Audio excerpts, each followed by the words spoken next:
Antrian truk dan bus di SPBU dampak BBM jenis solar langka terjadi di Makassar, Sulawesi Selatan.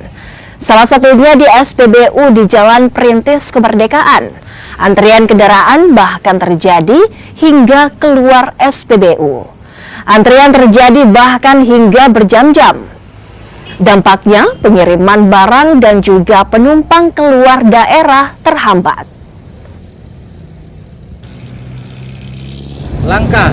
Oh, langka Pak ya? Iya. Terus sudah berapa lama mencantri Pak? Dari jam 7. Oh, dari jam Iya. 7. Oh.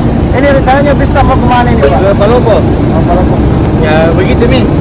Namanya terhambat ya pasti terhambat karena di satu sisi pertama antri solar, yang kedua kita juga mau istirahat sebentar belum isi solar, mau isi solar dulu baru mana tahu ada mobil lagi mau dikerja